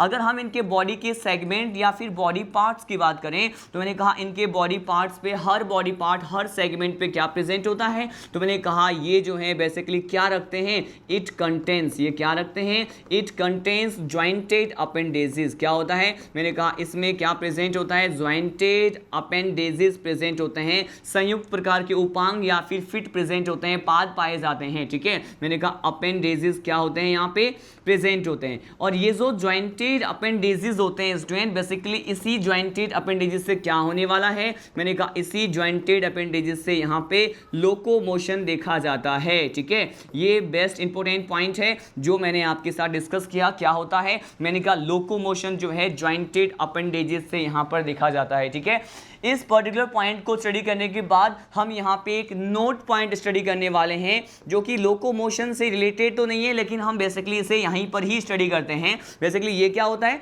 देखिए मैंने एक स्पेशल टाइप के जो है बैलेंसिंग स्ट्रक्चर की मैंने प्रीवियस फाइल में भी बात कर रखी है। जब मैंने आपको टिनोफोरा पढ़ाया था, उस टिनोफोरा के मेंबर में जो प्लूरोब्रेकिया का जो डायग्राम बताया था आपको, ठीक है, जो सी गूसबेरी होते हैं उसका डायग्राम बताया था, और उसमें क्या होता है, मैंने कहा वहां पर एक बैलेंसिंग स्ट्रक्चर होता है। उसे मैंने क्या कहा था, उसे कहा था स्टेटोसिस्ट। क्या कहते हैं, स्टेटोसिस्ट कहते हैं। ऑर्थ्रोपोडा के कुछ मेंबर्स में, अगर हम यहां पे किसकी बात करें, सम मेंबर्स की बात करें, सम मेंबर्स ऑफ ऑर्थ्रोपोडा की बात करते हैं, तो यहां पर भी क्या प्रेजेंट होता है, मैंने कहा इनके कुछ सदस्यों में क्या पाया जाएगा, यहाँ पर स्टेटोसिस्ट क्या होता है, मैंने कहा यहाँ पर भी क्या प्रेजेंट होता है, यहाँ पर भी स्टेटोसिस्ट प्रेजेंट होता है। स्टेटोसिस्ट का वर्क क्या है, मैंने कहा यहाँ पर ये क्या होते हैं, बैलेंसिंग स्ट्रक्चर होते हैं। यहाँ पे इनके पर्टिकुलर बॉडी जो है उसको बैलेंस करने के लिए पाए जाने वाले कुछ एक स्ट्रक्चर संरचनाएं होते हैं। ठीक है, मैंने कहा यहाँ पर इसको क्या कहा जाता है, it is a balancing structure. इसे क्या कहते हैं, स्टेटोसिस्ट कहते हैं। ये कुछ एक स्पेशल पॉइंट था जिसे मैंने डिस्कस किया। देखिए लोकोमोशन के बाद हमें किस पर्टिकुलर पॉइंट या फिर लाइफ प्रोसेस के बारे में डिस्कस करना होता है, हम उसकी ओर लीड करते हैं। हमें अब डिस्कस करना है इसके नर्वस सिस्टम के बारे में। ठीक है, अगर हम इसके नर्वस सिस्टम, इसके तंत्रिका तंत्र की बात करें, ऑर्थ्रोपोडा फाइलम के मेंबर्स की, तो मैं यहां पे कौन कौन से पॉइंट बताने वाला हूं। देखिए इस तरह के जो है नर्वस सिस्टम के बारे में हमें कहां पे पढ़ने को मिला था, मैंने जब आपको एनिलिडा फाइलम बताया था वहां पर भी नर्वस सिस्टम में बताया होगा कि ये जो nervous system of the Annelida phylum होते हैं, ठीक है, उसमें क्या होता है। बेसिकली पहले हम ये बात करते हैं कि इसका जो नर्वस सिस्टम होता है वो किसके सिमिलर होता है। मैंने कहा ये सिमिलर होता है, मतलब समान होता है किसके, it is similar to the annelid. ठीक है, ये किसके समान होता है, मैंने कहा ये एनिलिड्स के समान होता है। एनिलिड्स किसको बोल रहे हैं, मैंने कहा ये जो एनिलिड्स बोला है ये member of the Annelida phylum को क्या कहते हैं, एनिलिड्स कहते हैं। और जैसे मैंने ऑर्थ्रोपोडा फाइलम के मेंबर को क्या बोला, ऑर्थ्रोपोड्स बोला। ठीक है, देखिए मैंने कहा यहां पर इसमें पाए जाने वाला जो नर्वस सिस्टम होता है वो जस्ट सिमिलर होता है किसके साथ, एनिलिडा, जो उसमें एनिलिडा फाइलम में पाए जाने वाले जो उनके मेंबर्स में पाए जाने वाले तंत्रिका तंत्र होते हैं उससे काफी अधिक जो है सिमिलरिटीज को, समानताएं को क्या करते हैं, रिप्रेजेंट करते हैं, शो करते हैं, प्रदर्शित करते हैं। ठीक है, कैसे, मैंने कहा इनके पर्टिकुलर हेड में भी क्या होता है, मैंने कहा इनके हेड में भी बेसिकली, या फिर ये कहें कि इनके पास क्या होता है, ब्रेन रिंग प्रेजेंट होते हैं। मतलब यहाँ पे वलयनुमा जो है तंत्रिका तंत्र जो है प्रेजेंट हो सकता है, रिंग लाइक या फिर ब्रेन प्रेजेंट होते हैं। और ये जो यहाँ पे ब्रेन रिंग होते हैं वो किससे कनेक्टेड होते हैं, देखिए ये जो ब्रेन रिंग होते हैं, वलय होते हैं, ये जुड़े किससे होते हैं, ये कनेक्टेड किससे होते हैं, it is generally connected with nerve code. ठीक है, ये किससे कनेक्ट होते हैं, मैंने कहा ये नर्व कोड से क्या होते हैं, कनेक्ट होते हैं। ठीक है, और ये जो नर्व कोड होते हैं ये बेसिकली इसके मेंबर में किस प्रकार के होते हैं, मैंने आपको एनिलिडा फाइलम में भी बताया था किसके बारे में, उसका नर्व कोड याद करने का एक ट्रिक बताया था जिसे क्या करते हैं, DVS। किसे याद करना है, इसे DVS से याद करना है। DVS क्या है, मैंने कहा D का मतलब होता है डॉर्सल, क्या होता है, डॉर्सल। V का मतलब होता है वेंट्रल, क्या होता है, वेंट्रल होता है। S का मतलब क्या है, सिंगल। ठीक है, तो यहां पर इसका नर्व कोड कैसा होता है, मैंने कहा नर्व कोड इसका पृष्ठ प्रकार का होता है, अधर प्रकार का होता है, एकल प्रकार का होता है। ठीक है, मतलब इसका जो नर्व कोड होता है वो डॉर्सल है, वेंट्रल है और सिंगल होता है, मतलब DVS टाइप का होता है। लेकिन मैंने आपको पॉइंट क्या बताया, पॉइंट ये बताया कि ऑर्थ्रोपोडा फाइलम के मेंबर्स में पाए जाने वाले जो नर्वस सिस्टम की बात करते हैं तो it is just similar to the Annelida. ठीक है, और यहां पर इसके हेड में जो ब्रेन रिंग प्रेजेंट होते हैं वो कनेक्टेड किससे होते हैं, ये कनेक्टेड होते हैं नर्व कॉर्ड से। और नर्व कॉर्ड कैसा होता है, मैंने कहा ये डॉर्सल, वेंट्रल और सिंगल टाइप का होता है। ठीक है, ये बहुत ज्यादा इंपॉर्टेंट पॉइंट मैंने आपको इस पर्टिकुलर टॉपिक में क्या किया है, डिस्कस किया है। तो नर्वस सिस्टम में हमें इतने सारे पॉइंट को क्या करना होता है, डिस्कस करना होता है। अब इसी नर्वस सिस्टम से रिलेटेड ही यहां पर एक पॉइंट क्या करने वाले हैं, डिस्कस करने वाले हैं। ये हमारा स्पेशल पॉइंट है, ये हमारा नोट पॉइंट है जिसे मैंने क्या कर लिया है, स्टार मार्क कर लिया। ठीक है, ये नोट पॉइंट क्या है जिसके बारे में बात करने वाले हैं, ये कहा जाता है कि इनके बॉडी में, मतलब ये जो आर्थ्रोपोडा फाइलम है उसके मेंबर के बॉडी में क्या प्रेजेंट होता है, मैंने कहा यहाँ पर एक एंडोक्राइन ग्लैंड प्रेजेंट होते हैं। ठीक है, मैंने कहा क्या प्रेजेंट होते हैं, यहाँ पे एंडोक्राइन ग्लैंड प्रेजेंट होते हैं। एंडोक्राइन ग्लैंड को हिंदी में क्या कहते हैं, आप सभी जानते हैं, ये हॉर्मोन्स को रिलीज करने वाले, उसको सीक्रेट करने वाले, स्रावित करने वाले कुछ एक ग्रंथियां होती हैं जिसे अंतःस्रावी ग्रंथियां कहते हैं। ठीक है, और यहाँ पे एंडोक्राइन ग्लैंड जो इसमें प्रेजेंट होता है उसे क्या कहा जाता है, मैंने कहा इस एंडोक्राइन ग्लैंड को कहा जाता है क्या, इसे कहते हैं कॉर्पोरा एलाटा। क्या कहते हैं इसे, मैंने कहा इसे कहा जाता है कॉर्पोरा एलाटा। मतलब कॉर्पोरा एलाटा जो है एक तरह से इसमें एंडोक्राइन ग्लैंड या फिर अंतःस्रावी ग्रंथि की तरह क्या करता है, एक्ट करता है। और ये जो है हार्मोन को रिलीज करेगा, क्योंकि यहाँ पे एंडोक्राइन ग्लैंड है तो कोई ना कोई विशेष प्रकार के हार्मोन्स को क्या करेंगे, स्रावित करते हैं। ये जिस हार्मोन को रिलीज करते हैं हम इसके बारे में पढ़ते हैं। ठीक है, मैंने कहा ये जिस हार्मोन को रिलीज करते हैं या स्रावित करते हैं ये हार्मोन कौन से होते हैं, तो इस हार्मोन को कहा जाता है जुवेनाइल हार्मोन। क्या कहते हैं, इस हार्मोन को कहते हैं जुवेनाइल हार्मोन कहा जाता है। ठीक है, और ये जो जुवेनाइल हार्मोन है इसे हिंदी में क्या कहते हैं, इसे कहते हैं तरुण प्रकार का या तरुण अवस्था हार्मोन कहते हैं, जो हार्मोन यंग स्टेज में होता है। बेसिकली ये जुवेनाइल टर्म का मीनिंग क्या होता है, जुवेनाइल टर्म का मीनिंग होता है यंग स्टेज। ठीक है, जब हमने एसके हेलमिंथीज फाइलम को स्टडी किया था वहां पर भी मैंने जब एस्केरिस के लाइफ साइकिल को डिस्कस किया था वहां पर भी क्या था, जुवेनाइल स्टेज होते हैं, मॉल्टिंग स्टेज होते हैं। मैंने वहां पर भी आपको एक्सप्लेन किया था जुवेनाइल का मीनिंग क्या होता है, तरुण अवस्था, मतलब यंग स्टेज होता है। ठीक है, तो यहाँ पे बहुत सारे कैरेक्टर्स तो ऐसे होते हैं, हम हर फाइलम में स्टडी करते हैं जो प्रीवियस पढ़े हुए फाइलम के साथ क्या करते हैं, लिंक करते हैं। मतलब उस पर्टिकुलर वर्ड के बारे में, उस टर्म के बारे में हम प्रीवियस फाइलम में भी क्या कर चुके होते हैं, स्टडी कर चुके हैं। इसीलिए इससे बस इतना मालूम चलता है कि इन सभी फाइलम को इंडिविजुअल स्टडी करना, अलग अलग पढ़ना बिल्कुल भी पॉसिबल नहीं है। इन सभी के कैरेक्टर्स को आपस में कोरिलेट करके, कोऑर्डिनेट करके क्या करना होगा, पढ़ना होगा। सो बेसिकली यहाँ पे जुवेनाइल हार्मोन प्रेजेंट होता है। और ये जुवेनाइल हार्मोन हेल्प किसे करता है, मैंने कहा ये बेसिकली हेल्प किसमें करता है, ये सहायता किसमें करता है, जो भी मेंबर्स इस पर्टिकुलर फाइलम में आते हैं, जो भी सदस्य आते हैं, जो भी जीव आते हैं, उन जीवों को यंग बनाए रखने में क्या करते हैं, मैंने कहा उन जीवों को जो है यंग बनाए रखने में, मतलब तरुणावस्था को मेंटेन करता है। उन सभी पर्टिकुलर स्पीसीज जो आर्थ्रोपोडा फाइलम में आते हैं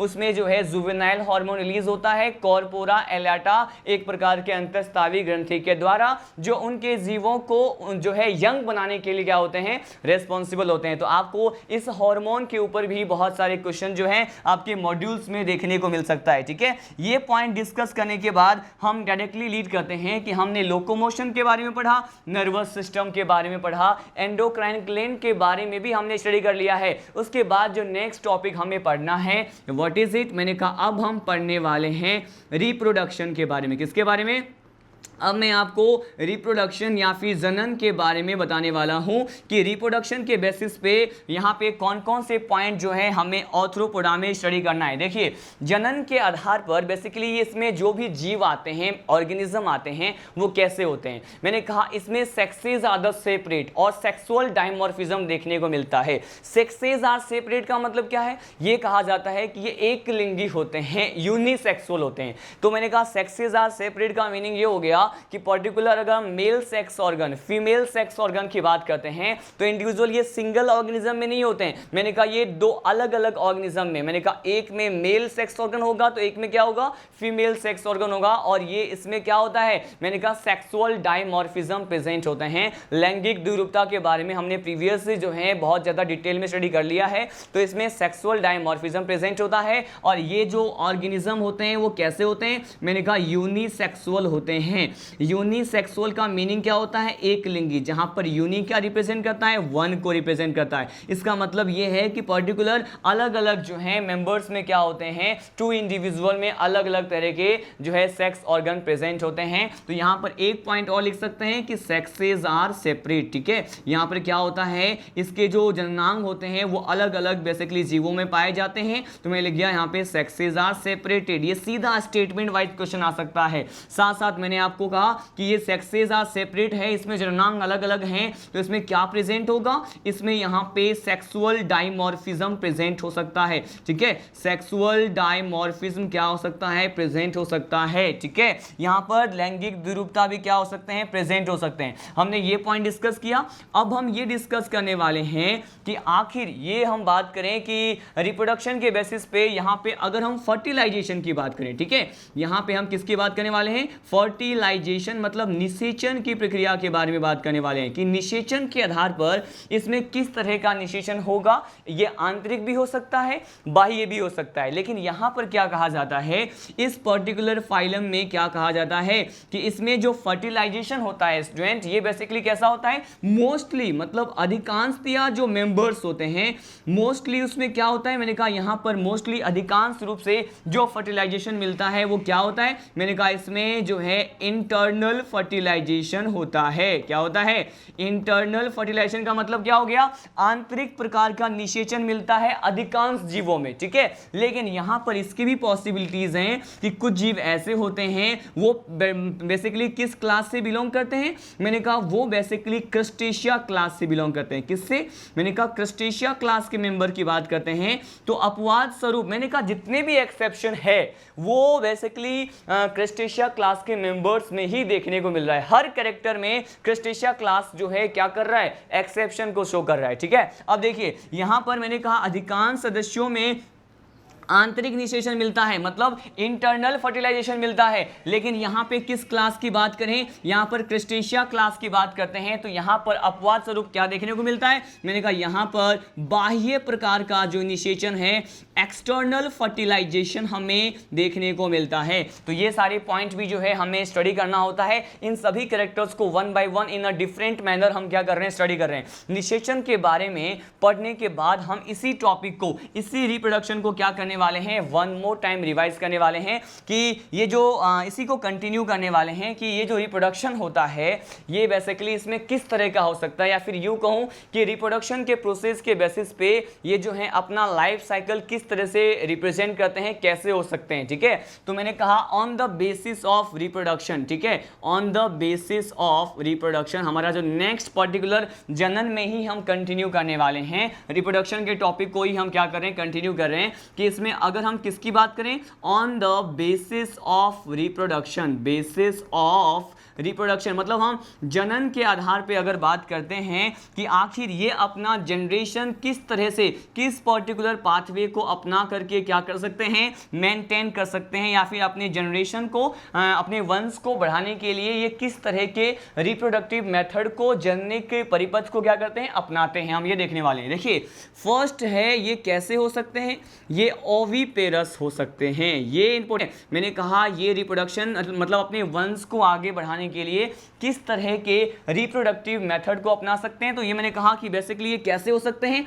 ओविपेरस हो सकते हैं। अब ये ओविपेरस क्या है हम बात करेंगे, लेकिन पहले हम बात कर लेते हैं ये किस तरह के मेथड को रिप्रेजेंट करते हैं। ओविपेरस हो सकते हैं, ओविपेरस के साथ साथ ये क्या हो सकते हैं, इसे ये बेसिकली हो सकते हैं ओवोविविपेरस। क्या हो सकते हैं, मैंने कहा ये ओवोविविपेरस हो सकते हैं। इसके साथ साथ ये कैसे हो सकते हैं, ये विविपेरस भी हो सकते हैं। ठीक है, हम यहाँ पे वन बाय वन इन सभी पॉइंट को क्या करते हैं, स्टडी करने वाले हैं। मैंने आपको बोला क्या कि जो भी मेंबर यहाँ पे ऑर्थ्रोपोडा में आते हैं या उससे बिलोंग करते हैं बेसिकली वो कैसे हो सकते हैं, ये ओविपेरस टाइप के हो सकते हैं। लेकिन ओविपेरस को हिंदी में क्या कहा जाता है, ओविपेरस को हिंदी में कहते हैं अंडज प्राणी। क्या कहते हैं, अंडज प्राणी कहते हैं। मतलब ये क्या करते हैं, ये एग देते हैं। ठीक है, ये अंडे देते हैं और अंडे दे करके अपने जनरेशन को आगे क्या करते हैं, अपने एग्जिस्टेंस को, अपने अस्तित्व को बनाए रखते हैं, मेंटेन करते हैं। तो basically all the organism belong to the Arthropoda phylum which generally lays the egg, जो अंडे प्रदान करते हैं, देते हैं,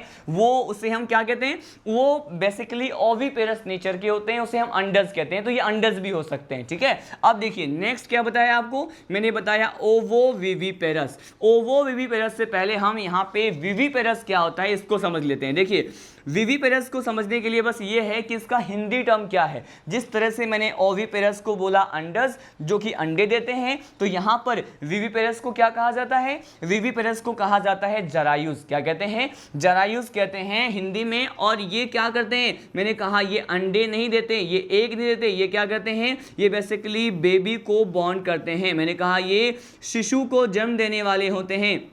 तो मैंने लिख दिया ये क्या करते हैं? बेबी बॉर्न करते हैं। ठीक है, सो बेसिकली यहां पर ये पॉइंट बहुत ज़्यादा इंपॉर्टेंट है कि जो जीव यहां पे आर्थ्रोपोडा फाइलम में ऐसे हो जो बेसिकली क्या करें? शिशु को जन्म देते हैं। बेबी बॉर्न के केस में हम क्या कहते हैं? वो कैसे होंगे? वो जरायुज प्रकार के होंगे, विविपेरस टाइप के होते हैं। ठीक है, अब देखिए ये जो सेकेंड कैटेगरी है, अब इसे समझने की कोशिश करते हैं। ये क्या होता है? मैंने कहा बेसिकली एक सिंगल सा स्टेटमेंट, ओवो विविपेरस तरह के जो ऑर्गेनिज्म होते हैं जो आर्थ्रोपोडा फाइलम में आ सकते हैं, वो बेसिकली कैसे होते हैं? मैंने कहा इसे कहा जाता है, ये कैसे हो सकते हैं हम इसके बारे में स्टडी करने वाले हैं। ये ओवो विविपेरस जो होते हैं कैसे होते हैं? मैंने कहा ये बेसिकली इल डेवलप्ड, ये अल्प विकसित जो बेबी होते हैं उसको क्या करते हैं? बॉर्न करते हैं।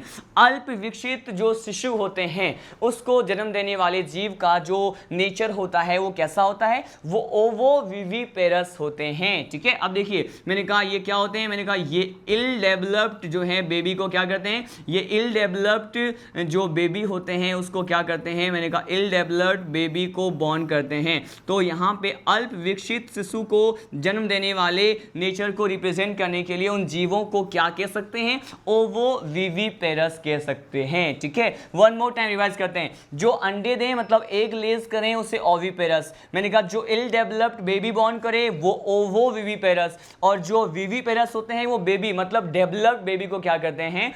जन्म देते हैं। ठीक है, शिशु जन्म देने वाले जो होते हैं उसे कहते हैं विविपेरस, जिसे जरायुज कहा जाता है। ठीक है, हमने ये पॉइंट डिस्कस किया और इससे पहले आने वाले फाइलम में ये पॉइंट बिल्कुल नहीं था, तो ये हमारा स्पेशल पॉइंट है जो आर्थ्रोपोडा में हमें देखने को मिलता है। ठीक है, इसके बाद रिप्रोडक्शन के बाद हम कंटिन्यू करते हैं नेक्स्ट कैरेक्टर की तरफ, नेक्स्ट लाइफ प्रोसेस की तरफ। ऑब्वियस सी बात है हम रिप्रोडक्शन के बाद ऑलवेज इसके लार्वल स्टेज की बात करते हैं। आपको बता रखा है मैंने कि हम यहाँ पे रिप्रोडक्शन के बाद लार्वल स्टेज की बात करेंगे, और लार्वल स्टेज यहां पे अगर प्रेजेंट होगा तो एम्ब्रियोनिक डेवलपमेंट, भ्रूणीय परिवर्धन अप्रत्यक्ष प्रकार का होता है। ठीक है, और अगर अब्सेंट होता है तो डायरेक्ट प्रत्यक्ष प्रकार का होता है। इसके बारे में आप जान चुके हैं। तो यहां पर ये डिस्कस करते हैं कि आखिर ये जो लार्वल स्टेज की अगर हम बात करें तो कौन कौन से यहां पे लार्वल स्टेज या फिर लार्वा का जो स्टेज होता है यहां पे देखने को मिलता है।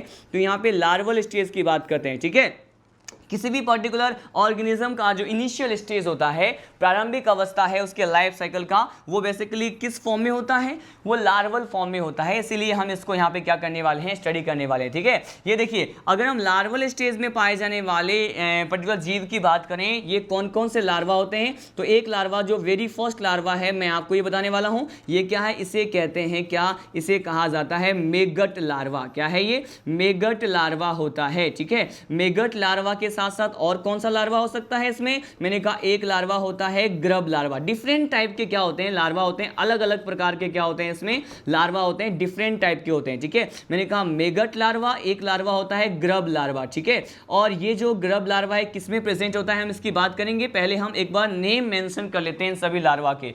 एक लार्वा जो है उसे कहते हैं रिगुलर लार्वा। क्या कहते हैं इसे? इसे रिगुलर लार्वा कहा जाता है। ठीक है, यहाँ पे डब्ल्यू साइलेंट होता है। ठीक है, यहाँ पे देखिए फोर्थ लार्वा की बात कर रहे हैं, इसे क्या कहते हैं? इसे कहा जाता है कैटरपिलर। क्या कहते हैं? कैटरपिलर लार्वा होता है। कैटरपिलर लार्वा बहुत ज्यादा इंपॉर्टेंट है, कई बार एग्जाम में यहां से डायरेक्टली क्वेश्चन आ चुके हैं। जो भी स्टेट पीएमटी हुआ करते थे, जब आरपीएमटी हुआ करता था, उसमें रेगुलर बेसिस पे ये क्वेश्चन तो आता ही था। देखिए यहां पर हम बात करते हैं मेगट लार्वा की। मेगट लार्वा जो है पर्टिकुलर किस स्पीसीज में प्रेजेंट होता है? ये प्रेजेंट होता है, आपने घरेलू मक्खी के बारे में सुना है, जिसे हम क्या कहते हैं? इसे कहते हैं हाउस फ्लाई। क्या कहते हैं इसे कहा जाता है हाउस फ्लाई। और हाउस फ्लाई के साइंटिफिक नेम को तो आप सभी जानते होंगे, क्या कहते हैं इसे?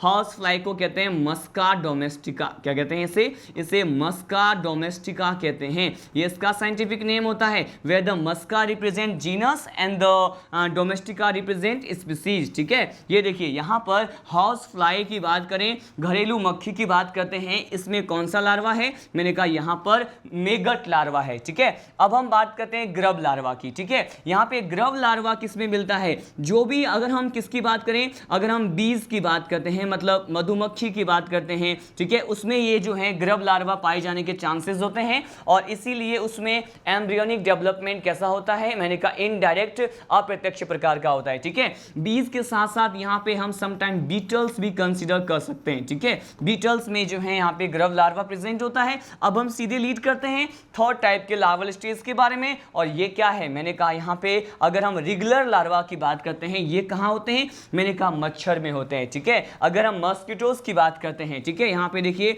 मैंने कहा मॉस्किटो में हम अगर क्या बात करते हैं, मॉस्किटोज जितने भी होते हैं उसमें रेगुलर लार्वा प्रेजेंट होते हैं। कैटरपिलर लार्वा, कैटरपिलर जो लार्वा होता है जनरली ये इस तरह का जो लार्वल स्टेज होता है ये किस में मिलता है, मैंने कहा ये बटरफ्लाई में मिलते हैं। किस में मिलते हैं, ये बटरफ्लाई में मिलते हैं, या फिर हम क्या कहते हैं, इसे तितली कहते हैं, ठीक है। तितली में कौन सा larva, caterpillar larva. Regular larva mosquitoes में, ग्रब लार्वा बीज या बीटल्स में, ठीक है। और जो मैगट लार्वा है वो घरेलू मक्खी में होते हैं, जिसे क्या कहते हैं, इसे मस्का डोमेस्टिका कहा जाता है, ठीक है। अब देखिए इतने सारे लार्वल स्टेजेस की हमने बात की, तो क्या इस पॉइंट पे मैं ये कह सकता हूं कि अगर जिस पर्टिकुलर ऑर्गेनिज्म में ये सभी लार्वल क्या हैं, लार्वल स्टेज प्रेजेंट है, ठीक है, मैंने कहा अगर ये लार्वल स्टेज प्रेजेंट है तो इसमें एम्ब्रियोनिक डेवलपमेंट कैसा होगा, ठीक है। यहाँ पे भ्रूणीय परिवर्धन कैसा होगा, एम्ब्रियोनिक डेवलपमेंट कैसा होता है, हम ये देखते हैं। देखिए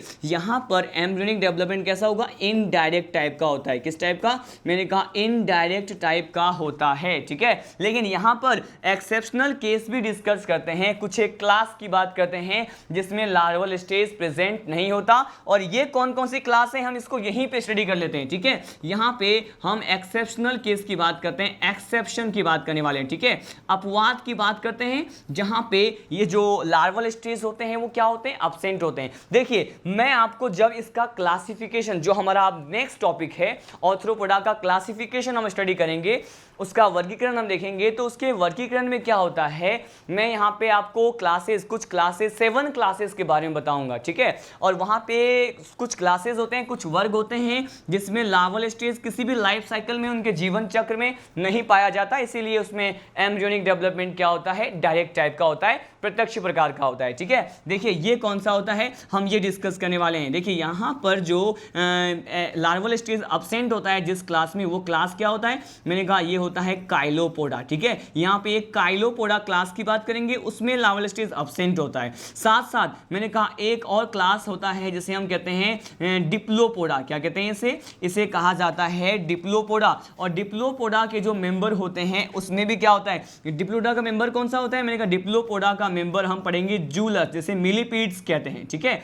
तो ये जो डिप्लोपोडा होता है इसके मेंबर में भी क्या एब्सेंट होता है, लार्वल स्टेज एब्सेंट होता है, और ये इंपॉर्टेंट पॉइंट है, ठीक है। मैंने कहा इन दोनों में क्या एब्सेंट, मैंने कहा यहाँ पे लार्वा एब्सेंट। अगर यहाँ पे लार्वा एब्सेंट है तो डेवलपमेंट कैसा होगा, मैंने कहा यहाँ पे एम्ब्रियोनिक डेवलपमेंट प्रत्यक्ष प्रकार का होता है। ये सारे एक्सेप्शनल पॉइंट, ये डिफरेंट टाइप्स के लार्वल स्टेज आपको on the finger tips learn होना चाहिए। हर पॉइंट से जो है क्वेश्चन आने की पॉसिबिलिटीज है, यहाँ पे सभी पॉइंट जो है इंपॉर्टेंट है, कुछ भी ऐसा नहीं है जिससे हम स्किप कर पाएं, ठीक है। अब देखिए, अब सीधे लीड करते हैं इसके नेक्स्ट टॉपिक की तरफ। हमने इसके साथ साथ लार्वल स्टेज के साथ साथ जितने भी लाइफ प्रोसेसेस के पॉइंट थे उन सभी पॉइंट को हमने 1 बाय 1 इन डिटेल स्टडी किया with the exceptional point, note point, ठीक है। हमने अपवाद वाले पॉइंट को भी क्या किए, डिस्कस किए। Digestion, respiration, circulation, excretion, nervous system, movement and locomotion के साथ साथ मैंने कहा यहाँ पर जो है रिप्रोडक्शन के बारे में डिस्कस किया। उसके बाद लार्वल स्टेज के बारे में हमने कंप्लीट स्टडी किए, एग्जाम्पल्स को देखें, और अलग अलग जनरल कैरेक्टर्स हमें यहाँ पे ऑर्थ्रोपोडा फाइलम में लाइव प्रोसेसेस में देखने को मिला। अब हमारा नेक्स्ट टॉपिक क्या है जिसके बारे में हम स्टडी करने वाले हैं, अब हम पढ़ने वाले हैं इसका क्लासिफिकेशन, ठीक है। ये देखिए अगर इसके क्लासिफिकेशन की बात करते हैं, किसका क्लासिफिकेशन, मैं आपको यहां बताने वाला हूं क्लासिफिकेशन, ठीक है, classification of Arthropoda. First of all इसके वर्गीकरण की बात तो कर रहे हैं, लेकिन इसके क्लासिफिकेशन में हम इसके उस पर्टिकुलर बेस की बात करें, उस आधार की बात करते हैं जिस पर इसको क्लासिफाई क्लासिफाई किया जाता है। ठीक है, तो हम पर्टिकुलर उस बेस की बात कर लेते हैं। देखिए यहां पर यह कहा जाता है कि किस आधार पे आर्थ्रोपोडा के जीवों का वर्गीकरण किया गया है, तो वो आधार कौन सा होता है? मैंने कहा ये आधार इनका हैबिटेट हो सकता है। क्या हो सकता है? ये इनका हैबिटेट हो सकता है। हैबिटेट के साथ साथ और क्या हो सकता है? ये इनमें पाए जाने वाले जो फिट होते हैं, जो पोडियम होते हैं, या फिर जो फिट को ही क्या कहते हैं? फिट को पोड्स कहते हैं, या पोड्स को पोडियम भी कहा जाता है। इनमें पाए जाने वाले पार्ट जो होते हैं अलग अलग प्रकार के होते हैं, उनका अरेंजमेंट कुछ अलग प्रकार का होता है। उनके अरेंजमेंट के आधार पर भी इसका वर्गीकरण किया जा सकता है। साथ साथ इनके जो बॉडी पार्ट्स होते हैं, ठीक है, इनके जो बॉडी पार्ट्स होते हैं, मतलब जो इसके शरीर के खंड होते हैं, मैंने आपको इसके बारे में ऑलरेडी बता दिया है कि इनके जो बॉडी पार्ट्स होते हैं, शरीर के खंड होते हैं, वो बेसिकली 3 होते हैं, जिसे हम हेड कहते हैं। बेसिकली सिर होता है, ट्रंक मतलब धड़ या वक्ष होता है, और लास्ट वाला पार्ट कौन सा होता है? एब्डोमेन होता है, जिसे हम उदर कहते हैं। तो किसी किसी पर्टिकुलर यहाँ पे क्लास के मेंबर में वेरिएशन देखने को मिलता है। किसी में 2 पार्ट्स ही होता है, एब्डोमेन एब्सेंट होता है। किसी में ये जो हेड वाला पार्ट होता है वो ट्रंक वाले पार्ट से ज्वाइन हो जाता है, जिसे हम सिफेलोथोरेक्स कहते हैं। तो इन सभी पॉइंट को क्या करते हैं? स्टडी करते हैं। ठीक है, अब देखिए ट्रंक या फिर थोरेक्स वाले पर्टिकुलर पार्ट को ही मैंने ट्रंक यहाँ पे बोल दिया है। ठीक है, वक्ष या फिर धड़ वाला भाग होता है। ठीक है, तो यहाँ पे क्लासिफिकेशन का जो बेस होता है वो क्या है? मैंने कहा इसमें पाए जाने वाले फीट या फिर पोडियम के साथ साथ इसका प्लेस ऑफ लिविंग आवास स्थान हैबिटेट, और इनके बॉडी पार्ट्स क्या होते हैं? कुछ क्राइटेरियाज होते हैं जिसके बेसिस पे on the behalf of that we can classify the all the members which generally belong to the Arthropoda phylum. ठीक है, अब देखिए यहां पर हम डिस्कस करते हैं यहां पर कितने क्लासेस को हमें स्टडी करना है। सबसे लार्ज फाइलम है, इसीलिए इतना टाइम कंज्यूम हो रहा है। इन सभी 7 क्लासेस के मेंबर, उनके एग्जाम्पल, डायग्राम, उसके जनरल कैरेक्टर्स को हमें स्टडी करना है। 7 क्लासेस कौन कौन से हैं? 7 क्लासेस कौन कौन से हैं यहां पे हम डिस्कस करने वाले हैं।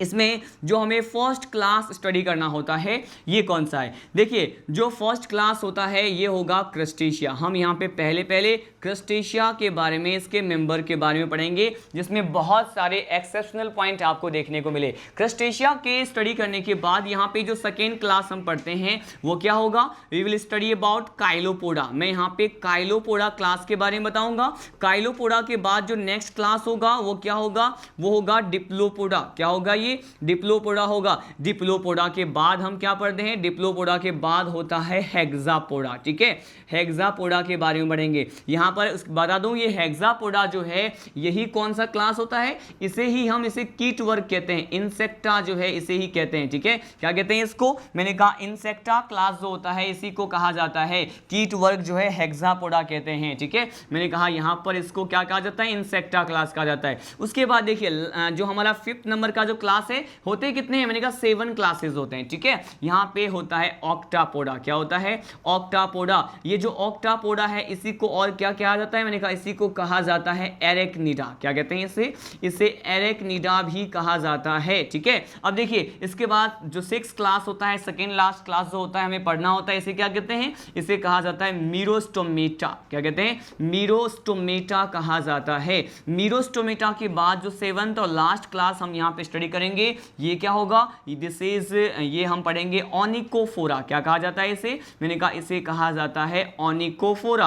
ये 7 क्लासेस को हमें यहाँ पे आर्थ्रोपोडा में इसी ही पर्टिकुलर सीक्वेंस में क्या करना है? स्टडी करना है। कौन कौन सी क्लासेस हैं? हम इसे वन मोर टाइम स्टडी करने वाले हैं। हम यहाँ पे किसके बारे में पढ़ते हैं? क्रस्टेशिया क्लास के बारे में। उसके बाद काइलोपोडा क्लास होता है, डिप्लोपोडा क्लास होता है, हेक्सापोडा जिसे हम इंसेक्टा क्लास कहते हैं, जो एनिमल डाइवर्सिटी का सबसे लार्जेस्ट क्लास कंसीडर किया जाता है, कीट वर्ग कहते हैं। ऑक्टापोडा को हम कहते हैं यहाँ पे एरेक्निडा। मीरोस्टोमेटा 6th क्लास है, और लास्ट क्लास क्या होता है? ओनिकोफोरा। ठीक है, यहाँ पे आज के लेक्चर में हम बेसिकली केवल 2 क्लासेस के बारे में पढ़ लेते हैं, जिसके बारे में बहुत ज्यादा जनरल कैरेक्टर्स हमें स्टडी नहीं करना होता है। ये कौन से हैं? हम यहाँ पे मीरोस्टोमेटा और ओनिकोफोरा क्लास पढ़ लेते हैं, क्योंकि ये बहुत ज्यादा शॉर्ट क्लासेस होते हैं जिसके बारे में हम आज पढ़ सकते हैं। बेसिकली मैंने कहा कि अगर हम 6th क्लास मीरोस्टोमेटा मीरोस्टोमेटा क्लास की बात करें तो हम यहाँ पे पढ़ने वाले हैं कि ये जो मीरोस्टोमेटा क्लास होता है इसमें कौन सा मेंबर आता है। देखिए मैंने कहा मीरोस्टोमेटा क्लास में एक मेंबर आता है, इसे क्या कहा जाता है, इसे कहा जाता है किंग क्रैब। क्या कहते हैं इसे किंग क्रैब कहते हैं। यहाँ पर जो है स्टूडेंट के माइंड में मिसकंसेप्शन रहता है, मैं इसे क्लियर करना चाहूंगा। यहाँ पर एक स्पीसीज जो कि मीरोस्टोमेटा में है उसे किंग क्रैब कहते हैं, ठीक है, और एक स्पीसीज और पढ़ते हैं जिसे हम ओनली क्रैब कहते हैं। क्रैब या फिर कैंकर जो है it is a member of crustacea, ठीक है, जाता है, इसी को कहा जाता है ल्यूमुलस। क्या कहते हैं इसे ल्यूमुलस कहते हैं। और यहां से बहुत बार एग्जाम में क्वेश्चन आ चुका है कि ल्यूमुलस जो है वो क्या है। यहाँ पे ल्यूमुलस जो है जिसे हम क्या कहते हैं किंग क्रैब भी कहा जाता है, इसे क्या कंसीडर किया जाता है, मैंने कहा इसे जो है लिविंग फॉसिल कहते हैं। क्या कहते हैं इसे लिविंग फॉसिल कहा जाता है, जीवित प्रकार के जीवाश्म कहा जाता है। ये सबसे ज्यादा इंपॉर्टेंट पॉइंट है कि किंग क्रैब को ल्यूमुलस कहते हैं, ये लिविंग फॉसिल है, जीवित जीवाश्म है, and it is a member of मीरोस्टोमेटा class of the Arthropoda phylum, ठीक है। इसके साथ साथ एक और कैरेक्टर जो हमें पता होना चाहिए किंग क्रैब के बारे में, ये कौन सा है कि इसमें जो रेस्पिरेशन का जो तरीका होता है वो बहुत स्पेशल होता है। यहाँ पे रेस्पिरेशन किससे होगा, रेस्पिरेशन के लिए जो यहाँ पे स्ट्रक्चर प्रेजेंट होते हैं, संरचनाएं श्वसन के लिए पाई जाती हैं, उसे क्या कहते हैं, इसे कहा जाता है बुक लंग। क्या कहते हैं इसे जो है बुक लंग्स कहा जाता है, जिसके थ्रू बुक लंग्स या फिर समटाइम यहाँ पे बुक गिल्स भी होते हैं। क्या होते हैं, बुक गिल्स होते हैं, ठीक है। यहाँ पर किंग क्रैब और ल्यूमुलस में बुक गिल्स या बुक लंग्स के थ्रू जो है रेस्पिरेशन होने के पॉसिबिलिटीज या चांसेस हैं, ठीक है। हमने 6 क्लास के मेंबर के बारे में, इसके सारे कैरेक्टर के बारे में स्टडी किया, बहुत ज्यादा शॉर्ट क्लास होता है। अब हम सीधे लीड करते हैं ओनिकोफोरा की तरफ। देखिए ओनिकोफोरा और मीरोस्टोमेटा दोनों क्लासेस से प्रीवियस पीएमटी के एग्जाम में क्वेश्चन आ रखा है। क्यों, क्योंकि लिविंग फॉसिल का क्वेश्चन बहुत ज्यादा इंपॉर्टेंट क्वेश्चन होता है। उसके बाद हम जो ये ओनिकोफोरा पढ़ने वाले हैं, इसमें जो मेंबर आता है इसे क्या कहते हैं, इसे कहते हैं, ये बेसिकली क्या कहते हैं, पेरीपेटस कहते हैं। क्या कहते हैं, इसे पेरीपेटस कहते हैं। और ये पेरीपेटस जो है बहुत ज़्यादा इंपॉर्टेंट इसीलिए है क्योंकि पेरीपेटस जो है it is act as connective link. ये क्या होते हैं, ये कनेक्टिव लिंक होते हैं। इसका मतलब ये है कि ये जो है संयोजक कड़ी होते हैं। लेकिन ये संयोजक कड़ी तो होते हैं, लेकिन किस पर्टिकुलर 2 स्पीसीज के बीच में, मैंने कहा यहाँ पर पेरीपेटस जो होते हैं वो कनेक्टिव लिंक होते हैं एनलिडा फाइलम के बीच में, ठीक है, Annelida phylum and arthropoda phylum, ठीक है। आर्थ्रोपोडा और एनलिडा फाइलम के बीच में जो संयोजक कड़ी होता है उसे हम क्या कंसीडर करते हैं, वो होता है पेरीपेटस, ठीक है। यहां से बहुत बार क्वेश्चन आ रखा है कनेक्टिव लिंक क्यों होते हैं, इसका मीनिंग क्या है। संयोजक कड़ी इसीलिए कहते हैं क्योंकि आपको पता है कि यहां पर पेरीपेटस जो होता है वो स्पीसीज है आर्थ्रोपोडा फाइलम में जो बेसिकली क्या होते हैं, इसके कुछ एक कैरेक्टर जो है वो एनलिडा से मैच करते हैं, but some characters also match with the Arthropoda phylum. दोनों ही फाइलम के जो भी कैरेक्टर्स होते हैं इसमें क्या होते हैं, प्रेजेंट होते हैं, देखे जा सकते हैं। इसी के बेसिस पे हम इसे पेरीपेटस को क्या कहते हैं, it generally act as a work as a connective link, संयोजक कड़ी की भांति क्या करते हैं, व्यवहार करते हैं। तो यहाँ पे हमने 2 क्लासेस को क्या कर लिया है, स्टडी कर लिया है। इसके बारे में इतना ही इंफॉर्मेशन हमें पढ़ना होता है। डिटेल में हम यहाँ पे स्टार्टिंग के जो 5 क्लासेस हैं, क्रस्टेशिया, काइलोपोडा, डिप्लोपोडा, हेक्सापोडा और ऑक्टापोडा, इसको हम नेक्स्ट लेक्चर में डिस्कस करेंगे। So in this particular lecture हमने क्या क्या डिस्कस किया, हमने all the life processes that generally belong to the Arthropoda phylum as well as the classification का बेस देखा और 2 टाइप्स के क्लासेस मीरोस्टोमेटा और ओनिकोफोरा के बारे में क्या किया, स्टडी किया। So in the next lecture हम क्या स्टडी करेंगे, in the next lecture we will study about the Arthropoda phylum classes. यहाँ पे जो भी रेस्ट क्लासेस बच गए हैं उसके जनरल कैरेक्टर्स के साथ साथ वहाँ पे इनका जो भी फिगर होता है, एग्जाम्पल्स होता है, उन एग्जाम्पल्स के कौन कौन से कैरेक्टर्स होते हैं उसके बारे में पढ़ेंगे, ठीक है। तब तक के लिए जय हिंद, जय राजधानी।